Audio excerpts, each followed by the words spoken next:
Hey everyone, after being taken down for multiple weeks, the public test run for Classic TBC's Phase 3 is finally back up. For how long, we don't know. But this finally gave me the opportunity to finish testing Black Temple and Mount Hyjal, and most importantly, confirm or deny certain rumors of things that were seen on the PTR when it was first brought up a couple weeks ago. So for the last 24 hours, I went around on the PTR and started testing some of these things myself. And I think you'll be surprised by some stuff that the community discovered, and some of you will start preparing and investing into more things in preparation for the launch of Phase 3 thanks to this. So without further ado, here's 7 unexpected things found on the PTR. Let's get into it.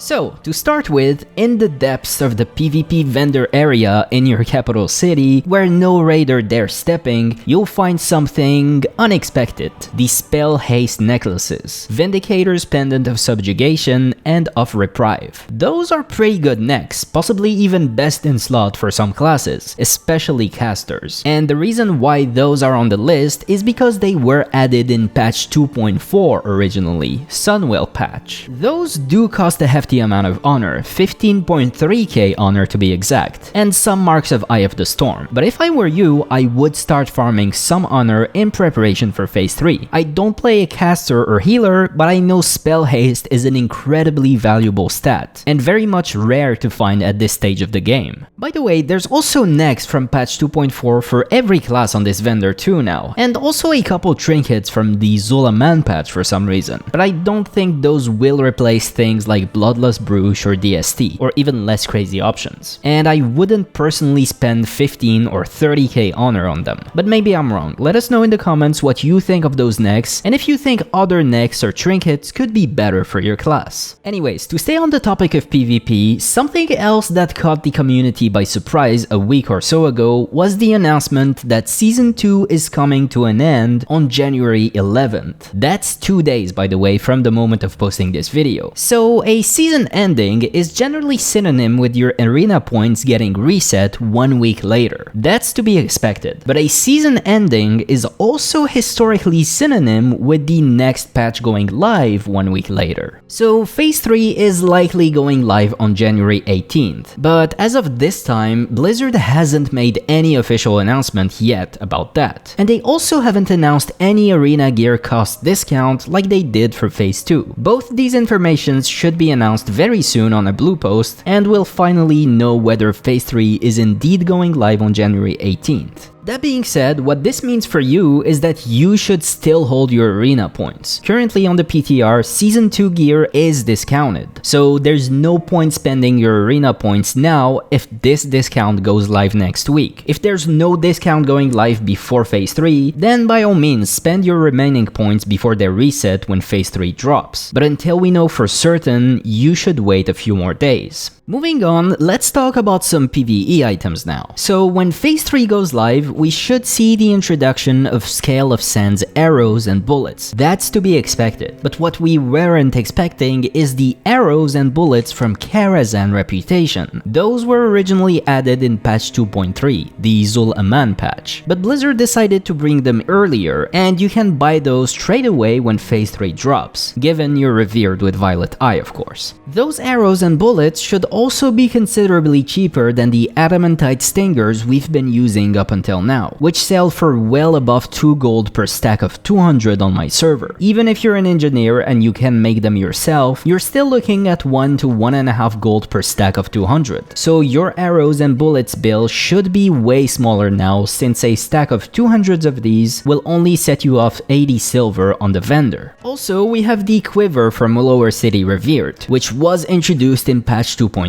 This is also coming with Phase 3 for some reason. This requires a whopping 99 light feathers to make, so just relax and run to your auction house right now. I already have the mats for this sitting in my bank personally, and with Primal Nether being added on the Batch of Justice vendor, you should be able to make this instantly when Phase 3 drops. Speaking of Primal Nether, this was expected to be honest, but a lot of people were still surprised by this, so I'll mention it again here. When Phase 3 drops, there's one item that's gonna be added to the Badge of Justice vendor, and that's Primal Nether. this will cost you 10 badges per nether, and this should make the price of a lot of items drop over time, and it should offer more ways of making gold for many professions. For example, I'm a leather worker, and a big money maker for us is the epic leg enchants. Those are often quite expensive, as the only way to make them is to win a primal nether at the end of a heroic dungeon against 4 other people. But now, with primal nether being added on the vendor, leather workers should be able to make more of these,